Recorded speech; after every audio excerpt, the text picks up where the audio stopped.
और अब आग्रह कर रहा हूं, हरियाणा सरकार में पूर्व में मंत्री रहे कैप्टन अभिमन्यु सिंधु जी, कृपया आप आए और आज के संदर्भ में अपना उद्बोधन दें।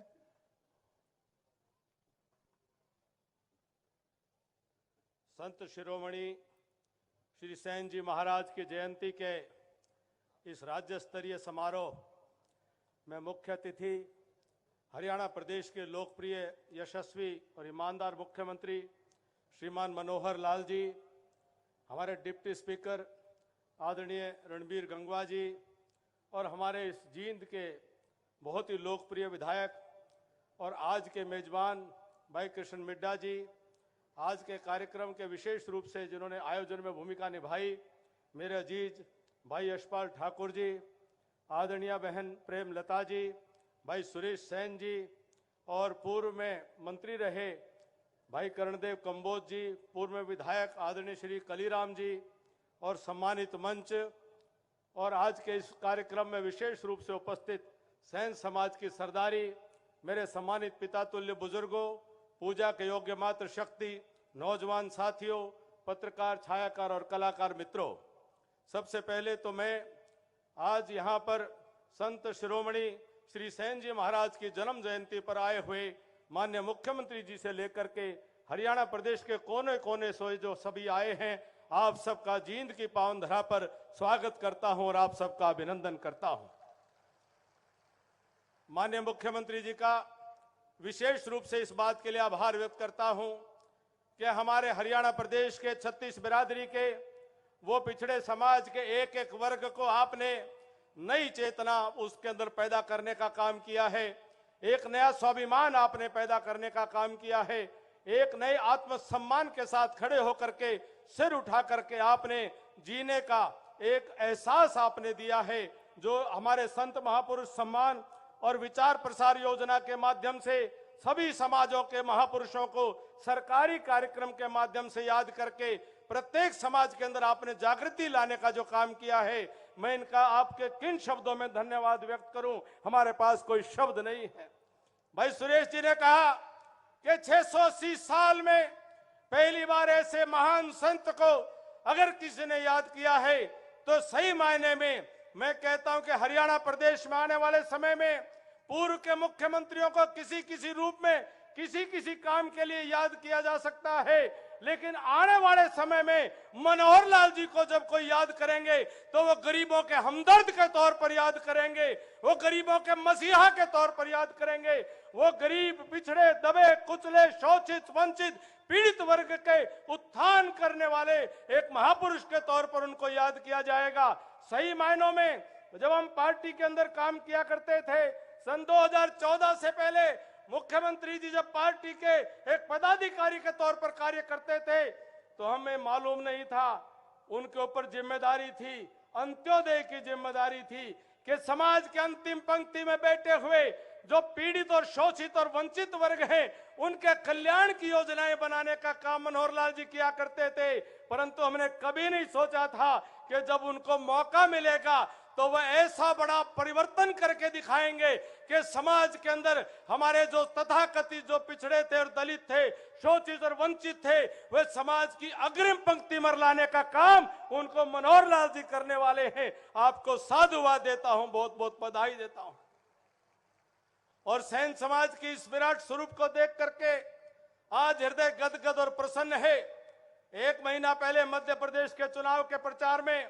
मैं रीवा गया हुआ था। रीवा के अंदर पहली बार मुझे मौका मिला संत शिरोमणि भगत सेन जी महाराज के बारे में, वहां पर मुझे जानकारी मिली कि कितने बड़े वो अपने जो भक्ति काल के कितने बड़े कवि थे, उनकी बहुत वहां स्वीकार्यता और बहुत मान्यता। और फिर मैंने जब पढ़ा कि पंजाब में जन्म लेकर के, तरन तारण में जन्म लेकर के आज से 650-700 साल पहले मध्य प्रदेश के रीवा के इलाके के अंदर भी उन्होंने अपनी कर्म भूमि बना करके संत रामानंद जी और संत कबीर जी के उनके शिष्य के रूप में उनके समकक्ष साथ काम करते हुए भक्ति काल में बहुत बड़ा यश कमाने का काम किया, बहुत नाम कमाने का काम किया। मैं आज उनको अपनी श्रद्धांजलि, अपने श्रद्धा सुमन को स्मरण करते हुए एक और बात कहना चाहूंगा कि जब गुरु गोविंद सिंह जी ने अपने पंच प्यारों को चुना था, उन पंच प्यारों में से जब भाई साहब सिंह ऐसे सैन समाज के बेटे थे जिन्होंने अपना शीश गुरु गोविंद सिंह के चरणों में रख देने का काम किया था, तब गुरु गोविंद सिंह ने कहा था, गुरु गोविंद सिंह जी ने उस वक्त कहा था कि चिड़ियों से मैं बाज लड़ाऊं, चिड़ियों से मैं बाज लड़ाऊं, 1.25 लाख से 1 लड़ाऊं। 1.25 लाख के बराबर भाई साहब सिंह जी को उन्होंने उस वक्त सम्मान देने का काम किया था। ये सैन समाज, ये हमारे हरियाणा प्रदेश ही नहीं बल्कि हिंदुस्तान के अंदर जन्म से लेकर के हमारे 16 संस्कार, कोई संस्कार पूर्ण नहीं हो सकते। जन्म के मुंडन से लेकर के और मृत्यु के बाद तक के संस्कार, आपका जब तक भागीदारी नहीं होगी वह समाज के संस्कार पूर्ण नहीं हो सकते। और कितनी श्रद्धा, कितना विश्वास समाज के अंदर है। सनातन काल से लेकर आज तक समाज का कोई भी वर्ग कितना भरोसा, कितना विश्वास करता है कि अगर आप में से आकर के, परिवार में आकर के कोई कह दे कि मैं बेटी के नाम का 1 रुपया ले आया, बेटी के नाम का रुपया दे आया, तो फिर परिवार उसको सिर झुका करके स्वीकार करता है। ये भरोसा है, ये विश्वास है, ये विश्वास आपने अर्जन किया। और इसी परंपरा के अंदर अगर सही मायनों में इतिहास का लेखना हो जाए, मैं निवेदन करूंगा सुरेश सेन जी और यशपाल जी और सभी महापुरुषों से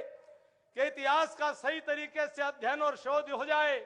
मैंने कहीं पढ़ा था कि जो पहले सृष्टि के अंदर, जो पहले आयुर्वेद के प्रणेता थे, चाहे ऋषि धन्वंतरी थे, शल्य चिकित्सा के ऋषि सुश्रुत थे, चाहे चरक संहिता लिखने वाले वह ऋषि चरक थे,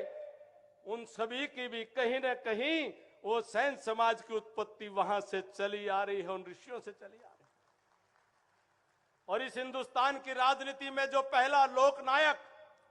जो सही मायनों में गरीबों का मसीहा बन करके और तत्कालीन इंदिरा गांधी के सामने जिन्होंने उनका लोहा लेने का काम किया, उनसे टकराने का काम किया और देश की राजनीति से परिवारवाद को, तानाशाही को जिन्होंने चुनौती देने का काम किया, वो बिहार के पूर्व मुख्यमंत्री लोकनायक हमारे कर्पूरी ठाकुर जी जैसे महापुरुष ने यह काम किया। आपका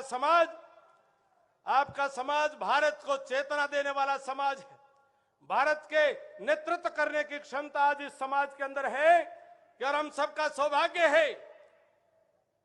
कि आज एक पिछड़े समाज के मां की कोख से पैदा हुआ, एक गरीब परिवार में पैदा होकर के वो बेटा आज हिंदुस्तान का प्रधानमंत्री नरेंद्र मोदी जी के रूप में देश के 140 करोड़ लोगों के कल्याण और भलाई के लिए काम नहीं कर रहे, बल्कि केवल उनके लिए ही काम नहीं कर रहे, बल्कि पूरे विश्व में अगर आज पूरी दुनिया को किसी से उम्मीद है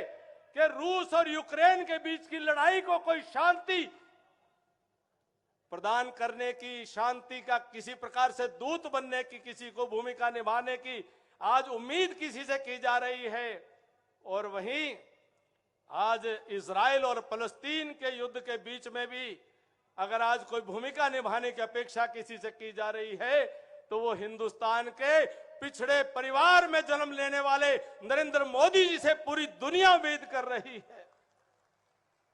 मैं आज इस अवसर पर पुनः संत शिरोमणि भगत श्री सेन जी महाराज को स्मरण करता हुआ आप सभी को उनकी जन्म जयंती की बधाई देता हुआ